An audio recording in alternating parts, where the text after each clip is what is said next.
புதுச்சேரியை கொள்ளாதே.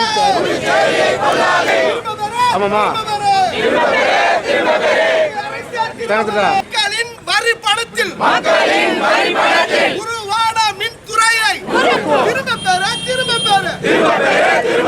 மின் கட்டண உயர்வினை புதுச்சேரி மின்துறை தொடர்ந்து மின் கட்டணத்தை உயர்த்தி வரும் நிலையில் அதனை கண்டித்தும் மின்கட்டண உயர்வை திரும்பப் பெற வலியுறுத்தியும் பொதுநல அமைப்புகள் சார்பில் சட்டமன்ற உறுப்பினரும் புதுச்சேரி மனிதநேய மக்கள் சேவை இயக்க நிறுவன தலைவருமான நேரு என்கின்ற குப்புசாமி தலைமையில் புதுச்சேரி ரயில் நிலையத்தில் ஒன்று கூடி மின்துறை வரை பேரணியாக சென்று கண்டன ஆர்ப்பாட்டம் நடைபெற்றது. மேலும் மின்துறை வாயில் பகுதியிலிருந்து மின்கட்டண உயர்வு, ப்ரீபெய்ட் மீட்டர் திட்டம் போன்ற திட்டங்களை கைவிடுமாறு சட்டமன்ற உறுப்பினர் நேரு என்கின்ற குப்புசாமி மற்றும் பொதுநல அமைப்புகளை சேர்ந்த தலைவர்கள் கோஷமிட்டனர். மின்கட்டண உயர்வு மற்றும் ப்ரீபெய்ட் மீட்டர் திட்டத்தை திரும்பப் பெற வலியுறுத்தி துணைநிலை ஆளுநர், முதல்வர், மின்துறை அமைச்சர், மின்துறை அரசு செயலர் மற்றும் மின்துறை கண்காணிப்பு பொறியாளர் ஆகியோருக்கு மனு அளிக்கப்பட்டது. பின்னர் செய்தியாளர்களை சந்தித்த சட்டமன்ற உறுப்பினர் நேரு, என்ஆர் காங்கிரஸ், பாஜக கட்சிகள் ஆட்சி பொறுப்பேற்ற காலத்திலிருந்து இந்த கடந்த 5 ஆண்டு காலமாக தொடர்ந்து மின்கட்டண உயர்வு உயர்ந்து கொண்டே வருகிறது.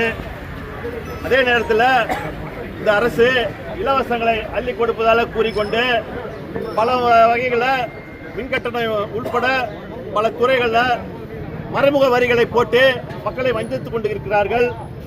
இதன் ஒரு பகுதியாக ஏற்கனவே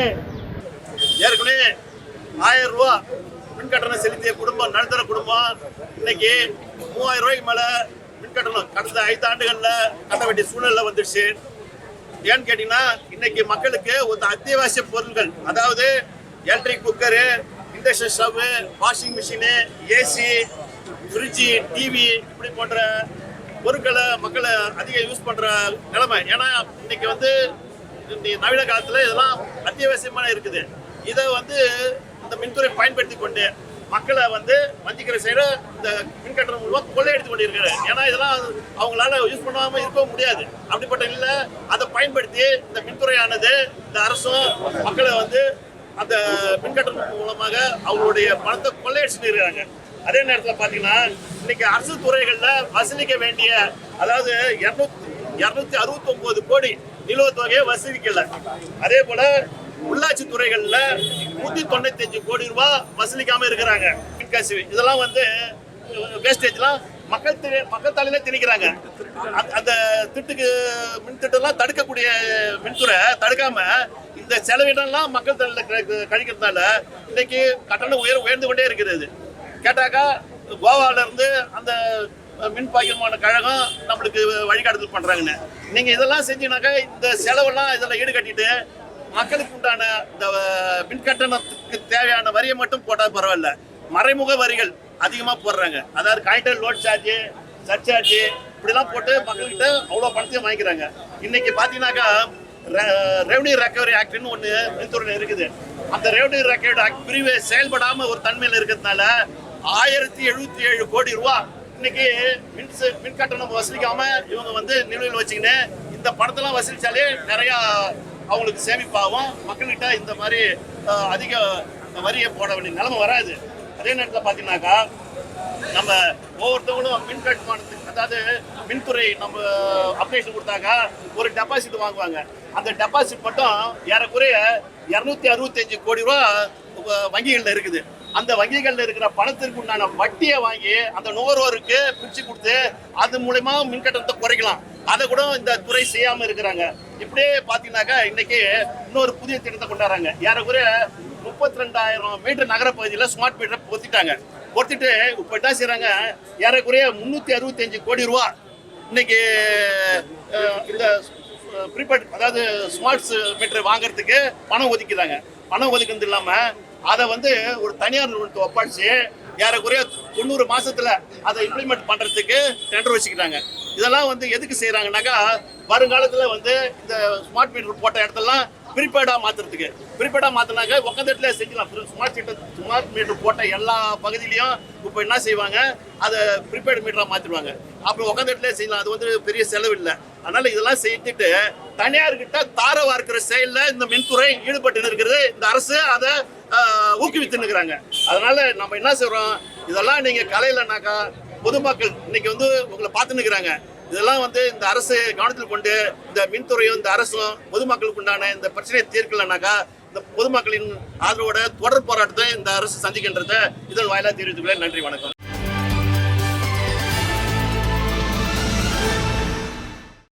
புரட்சி கவிஞர் பாரதிதாசனர் மகன் மன்னர் மன்னன் பிறந்தநாள் விழா பாரதிதாசன் அறக்கட்டளை சார்பில் நிறுவனர் கலைமாமணி கோ பாரதி தலைமையில் புதுச்சேரி பெருமாள் கோவில் வீதியில் உள்ள பாரதிதாசன் இல்லத்தில் கொண்டாடப்பட்டது.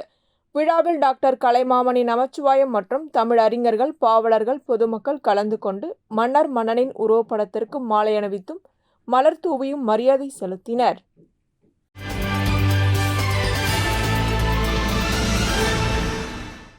லாஸ்பேட்டை தொகுதி சட்டமன்ற உறுப்பினரும் இந்திய தேசிய காங்கிரஸ் கட்சியின் புதுச்சேரி சட்டமன்ற தலைவருமான வைத்தியநாதன் பிறந்த நாளை முன்னிட்டு உருளையன்பேட்டை தொகுதி சட்டமன்ற உறுப்பினரும் நமது மக்கள் கழக தலைவருமான நேரு என்கின்ற குப்புசாமி அவரை நேரில் சந்தித்து சால்வை அணிவித்து பிறந்தநாள் வாழ்த்துக்களை தெரிவித்தார்.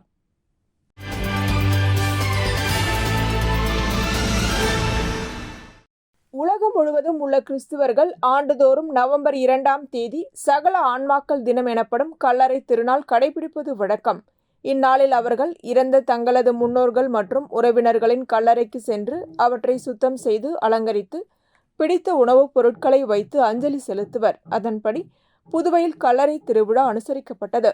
புதுவையில் உள்ள பல்வேறு கிறிஸ்துவ கல்லறைகளில் உறவினர்களுக்கு அஞ்சலி செலுத்தினர். ரெட்டியார்பாளையம் தொகுதி அஜீஸ் நகர் கல்லறையில் சமூக சேவகரும் வழக்கறிஞருமான சசிபாலன் கல்லறைக்கு அஞ்சலி செலுத்த வந்த அனைத்து நபர்களுக்கும் மலர், மெழுகுவர்த்தி மற்றும் அவர்கள் அஞ்சலி செலுத்த பொருட்கள் 500க்கும் மேற்பட்டோருக்கு இலவசமாக வழங்கினார். இதனை பெற்றுக்கொண்ட அஞ்சலி செலுத்த வந்த மக்கள் அனைவரும் அவரை ஆசீர்வதித்து நன்றி தெரிவித்தனர்.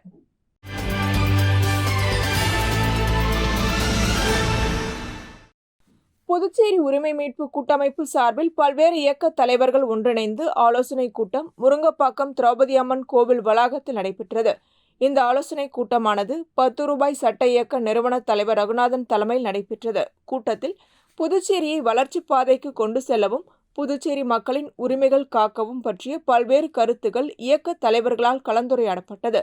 இதில் அனைத்து சமூக அமைப்புகள், தன்னார்வலர்கள், கூட்டமைப்பு தலைவர் சித்தானந்தம், பகுஜன் சமாஜ் கட்சி மாநில செயலாளர் கருணாநிதி, ஊராற்றல் கூட்டமைப்பு நிறுவனர் ஜெயராஜன், புதுச்சேரி புரட்சி காவலன் மக்கள் இயக்க தலைவர் ரமேஷ், புதிய சிறகுகள் இளைஞர்கள் முன்னேற்ற இயக்க தலைவர் செந்தில்குமார், அம்மா மக்கள் முன்னேற்ற கழக செயலாளர் கோடீஸ்வரன், சாரல் பாய்ஸ் சுரேஷ், பாட்டாளி தொழிற்சங்க தலைவர் பாலாஜி, வழக்கறிஞர் ரவீந்தர் உள்ளிட்ட பல்வேறு இயக்க தலைவர்கள் கலந்து கொண்டனர்.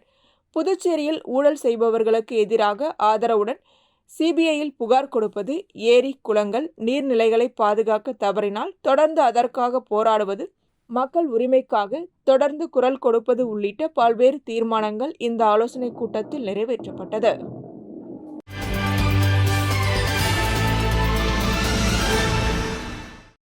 சுதந்திரம் அடைந்த பின்னர் இந்தியாவின் 500க்கும் மேற்பட்ட சமஸ்தானங்களை இணைத்து ஒன்றுபட்ட தேசமாக உருவாக்கிய பாரத தேசத்தின் முதல் உள்துறை அமைச்சரும் விடுதலை போராட்ட வீரருமான சர்தார் வல்லபாய் பட்டேலின் 150வது ஜெயந்தி விழா வர்த்தக பிரிவின் மாநில இணை அமைப்பாளர் மதன் ஏற்பாட்டில் மறைமலை அடிகள் சாலையில் நடைபெற்றது. இதில் பாரதிய ஜனதா கட்சியின் மாநில தலைவரும் முன்னாள் சட்டமன்ற உறுப்பினருமான வி.பி. ராமலிங்கம் கலந்து கொண்டு அலங்கரித்து வைக்கப்பட்ட சர்தார் வல்லபாய் பட்டேல் திருவுருவப் படத்திற்கு மலர் தூவி மரியாதை செலுத்தினார். இந்நிகழ்ச்சியில் மாநில பொதுச் செயலாளர்கள் மோகன்குமார், லட்சுமி நாராயணன், மாநில செயலாளர் புகழேந்தி, மாநில பொருளாளர் ராஜகணபதி, மாநில வர்த்தக பிரிவு அமைப்பாளர் சரவணன், நகர மாவட்ட தலைவர் சக்தி கிருஷ்ணராஜ், வில்லியனூர் மாவட்ட பொறுப்பாளரும் மனதின் குரல் நிகழ்ச்சியின் மாநில பொறுப்பாளருமான வெற்றி செல்வன், பிரச்சார பிரிவு மாநில அமைப்பாளர் பாண்டி ரவி, உழவர்கரை மாவட்ட துணைத் தலைவர் செல்வகுமரன், மாநில பொதுக்குழு உறுப்பினர் வைத்தியநாதன், மாநில செயற்குழு உறுப்பினர் தேன்மொழி, பாஜக நிர்வாகிகள் ஐயப்பன், குரு, சுரேஷ் ஆகியோர் கலந்து கொண்டனர்.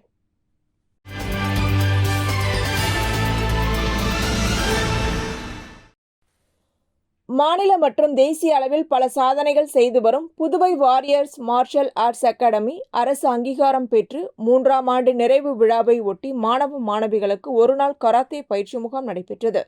இந்த பயிற்சி முகாமில் கதா மற்றும் குமித்தே எனும் இரு பிரிவுகளின் கீழ் குழந்தைகள் பயிற்சி பெற்றனர்.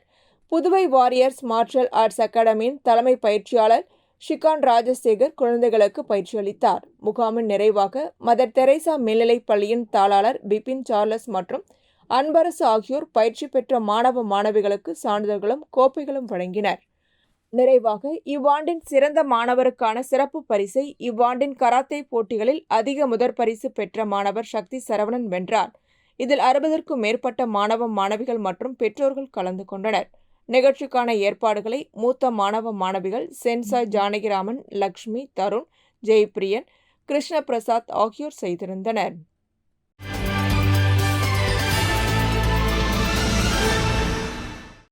புதுச்சேரி வைசியால் வீதியில் உள்ள காங்கிரஸ் கட்சியின் தலைமை அலுவலகத்தில் விடுதலை நாள் விழா கொண்டாடப்பட்டது. விழாவில் காங்கிரஸ் கட்சியின் மாநில தலைவர் வைத்திலிங்கம், முன்னாள் முதல்வர் நாராயணசாமி ஆகியோர் தேசிய கொடி மற்றும் கட்சியின் கொடியை ஏற்றி வைத்து மரியாதை செலுத்தினர். விழாவில் முன்னாள் அமைச்சர்கள் கந்தசாமி, ஷாஜகான் மற்றும் முன்னாள் சட்டமன்ற உறுப்பினர்கள், காங்கிரஸ் கட்சியை சேர்ந்த நிர்வாகிகள் மற்றும் சிறப்பு அழைப்பாளர், அரசு ஊழியர் பிரிவு கலைமாமணி டாக்டர் நமச்சிவாயம் உள்ளிட்ட நிர்வாகிகள் கலந்து கொண்டனர்.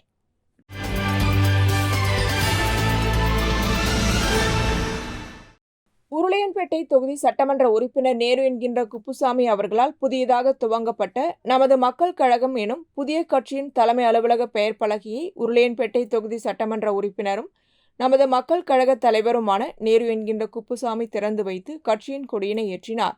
விழாவில் நமது மக்கள் கழக கட்சியின் துணைத் தலைவர் சீதாராமன், பொதுச் செயலாளர் விநாயகம், துணை பொதுச் செயலாளர் சுந்தர், பொருளாளர் செல்வம் என்கின்ற ராமச்சந்திரன் மற்றும் கட்சி நிர்வாகிகள், பிரமுகர்கள் கலந்து கொண்டனர்.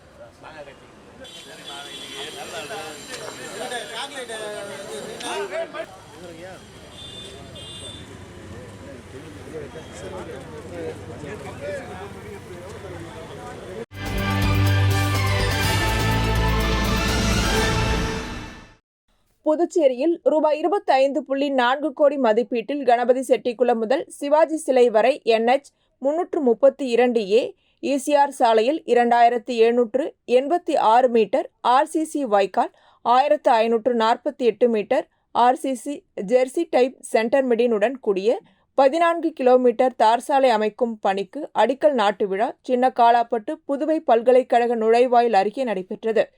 முன்னாள் போக்குவரத்து துறை அமைச்சரும் காலாப்பட்டு தொகுதி சட்டமன்ற உறுப்பினருமான கல்யாணசுந்தரம் முன்னிலையில் முதலமைச்சர் ரங்கசாமி, அமைச்சர் லட்சுமி நாராயணன் ஆகியோர் கலந்து கொண்டு பூஜை செய்து பணியினை தொடங்கி வைத்தனர். விழாவில் பொதுமக்கள், PMLK ஆதரவாளர்கள், பாஜக கட்சி உறுப்பினர்கள் பலர் கலந்து கொண்டனர்.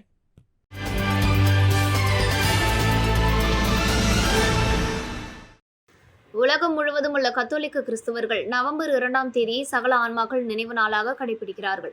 கிறிஸ்தவர்களின் முக்கிய விழாக்களில் ஒன்றானது கல்லறை திருவிழா. உறவினர்கள் மற்றும் முன்னோர்களுக்கு அஞ்சலி செலுத்தும் விதமாக உள்ள அனைத்து கிறிஸ்தவ ஆலய கல்லறைகளில் சிறப்பு பிரார்த்தனை மற்றும் இறந்தவர்களின் தங்கள் உறவினர்கள் மற்றும் முன்னோர்களுக்கு கல்லறை தோட்டங்களில் மலரஞ்சலி செலுத்துவார்கள். இதையொட்டி காரைக்கால், கோட்டுச்சேரி, நெடுங்காடு மற்றும் திருப்பட்டினம் உள்ளிட்ட பகுதிகளில் உள்ள கல்லறைகளை கிறிஸ்தவர்கள் சுத்தம் செய்து பூக்களை கொண்டு கல்லறையை அலங்கரித்து மெழுகுவர்த்தி ஏந்தி சிறப்பு வழிபாடு நடத்தினர். காரைக்கால் கல்லறை தோட்டத்தில் பங்கு தந்தை பால்ராஜ்குமார், இணை பங்கு தந்தை சாமிநாதன், செல்வம் ஆகியோர் அனைத்து ஆன்மாக்களின் இலைப்பாறுதலுக்காக புனித நீரால் மந்திரித்து சிறப்பு திருப்பலி நடத்தினர். இதுபோல் தலத்திரு கல்லறை தோட்டத்தில் கோட்டுச்சேரி பங்கு தந்தை அனைத்து ஆன்மாக்களின் இலைப்பாறுதலுக்காக புனித நீரால் மந்திரித்தார். அதனைத் தொடர்ந்து தங்கள் உறவினர்கள் மற்றும் முன்னோர்கள் அடக்கம் செய்யப்பட்ட கல்லறைகளில் மெழுகுவர்த்தி ஏற்றி மாலை அணிவித்து அஞ்சலி செலுத்தப்பட்டது.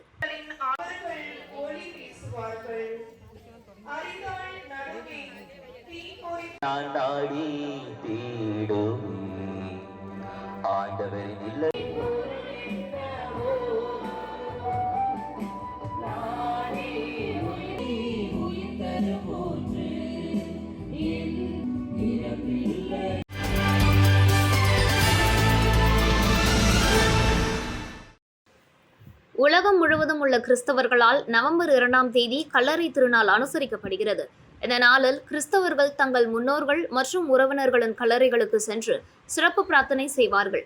அதன்படி கல்லறை திருநாள் அனுசரிக்கப்பட்டது.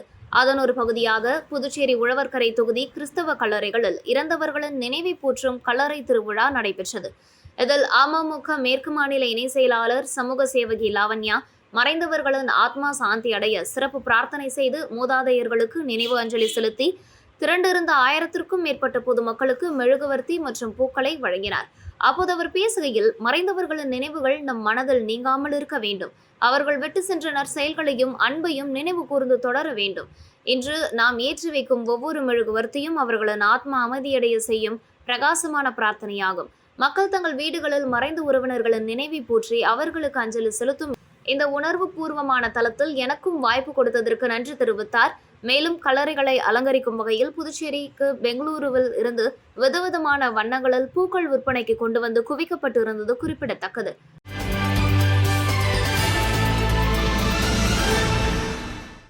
புதுச்சேரி காமராஜர் சாலையில் அமைந்துள்ள நேச்சுரல் ட்ரெய்னிங் அகாடமியில் 14வது பட்டமளிப்பு விழா நடைபெற்றது.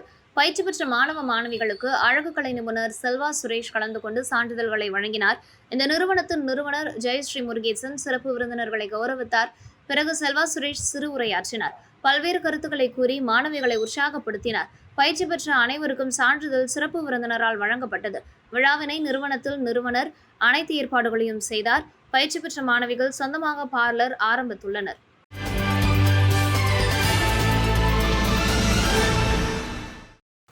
புதுச்சேரி காங்கிரஸ் கட்சி சட்டமன்ற தலைவரும் லாஸ்பேட்டை தொகுதி சட்டமன்ற உறுப்பினருமான வைத்தியநாதன் பிறந்தநாளையொட்டி காங்கிரஸ் கட்சி சார்பாக மாநிலம் முழுவதும் பல்வேறு ஆலயங்களில் சிறப்பு பூஜைகள் மற்றும் அன்னதானம் மற்றும் நலத்திட்ட உதவிகள் நடைபெற்றன. புதுச்சேரி பிரசித்தி பெற்ற மணக்குள விநாயகர் ஆலயத்தில் ரகுபாபு, சாந்தகுமார், விஜி, அருணாச்சலம், யாசின் ஏற்பாட்டில் சுவாமிக்கு சிறப்பு அபிஷேக ஆராதனைகள் நடைபெற்றது. தொடர்ந்து தங்கத்தேர் இழுத்து வழிபாடு நடைபெற்றது. இதில் முன்னாள் முதலமைச்சர் நாராயணசாமி, காங்கிரஸ் மாநில தலைவர் வைத்திலிங்கம், முன்னாள் அமைச்சர் கந்தசாமி, ஷாஜகான், முன்னாள் சட்டமன்ற உறுப்பினர் அனந்தராமன், கார்த்திகேயன் மற்றும் கமலா அறக்கட்டளை முதன்மை செயலர் ரமா வைத்தியநாதன், மகளிர் காங்கிரஸ் நிர்வாகிகள், காங்கிரஸ் கட்சியை சேர்ந்த மாநில நிர்வாகிகள் கலந்து கொண்டனர். அதனைத் தொடர்ந்து பக்தர்களுக்கு பிரசாதங்களும் வழங்கப்பட்டது.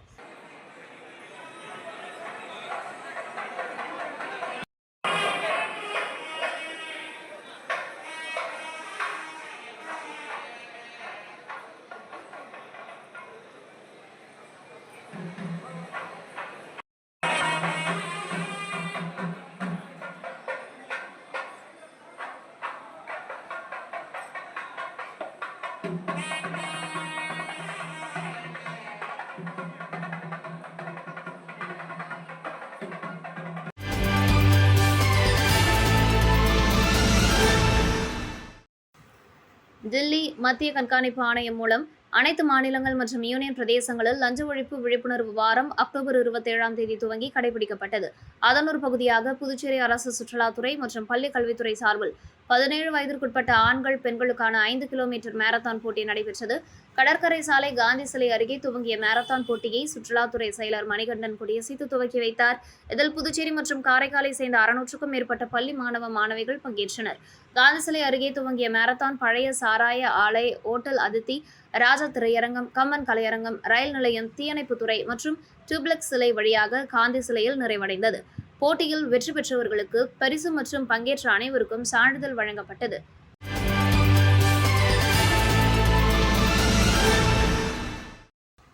அரியாங்குப்பம் தொகுதிக்குட்பட்ட தேங்காய்த்திட்டு புதுநகர் பகுதியில் புதுச்சேரி அரசு கால்நடை பராமரிப்புத்துறை சார்பில் கால்நடை இன அபிவிருத்தி நிலையம் உள்ளது. அந்த கட்டிடம் சுமார் 50 ஆண்டுகளுக்கு மேல் பழமை வாய்ந்த நிலையில் சேதமடைந்து காணப்பட்டது. மேலும் அதன் சுற்றுச்சுவர் எவ்வித பாதுகாப்பும் இல்லாததால் இரவு நேரத்தில் சமூக விரோதிகளின் கூடாரமாக திகழ்ந்து வந்தது. இதுகுறித்து தொகுதி சட்டமன்ற உறுப்பினர் பாஸ்கர் மற்றும் கால்நடைத்துறை அதிகாரிகளுக்கு தகவல் தெரிவிக்கப்பட்டது. இந்த நிலையில் சேதமடைந்து காணப்பட்ட அந்த கட்டிடத்தை புதுச்சேரி அரசு பொதுப்பணித்துறை கட்டிடங்கள் மற்றும் சாலைகள் தெற்கு கோட்டத்தின் சார்பில் கட்டிடத்தை பழுது செய்தல் மற்றும் மறுசீரமைப்பு பணிகள் நடைபெற தொகுதி சட்டமன்ற உறுப்பினர் பாஸ்கர் கேட்டுக்கொண்டதை தொடர்ந்து சீரமைப்பு பணிகள் தொடங்கப்பட்டது. ரூபாய் 24,61,000க்கு நடைபெறும் இந்த பணியினை சட்டமன்ற உறுப்பினர் பாஸ்கர் தலைமை தாங்கி பூமி பூஜை செய்து தொடங்கி வைத்தார். தொடர்ந்து சேதமடைந்த பகுதிகளை அதிகாரிகளுடன் பார்வையிட்டார். நிகழ்ச்சியில் பொதுப்பணித்துறை செயற்பொறியாளர் சந்திரகுமார், உதவி பொறியாளர் சரவணன், இளநிலை பொறியாளர் மாறன், கால்நடைத்துறை இயக்குநர் லதா மங்கேஷ்கர் மற்றும் கால்நடை மருத்துவர், தொகுதி முக்கிய பிரமுகர்கள், தேசிய ஜனநாயக கூட்டணி கட்சியின் நிர்வாகிகள், கிராம முக்கியஸ்தர்கள், பொதுமக்கள் கலந்து கொண்டனர்.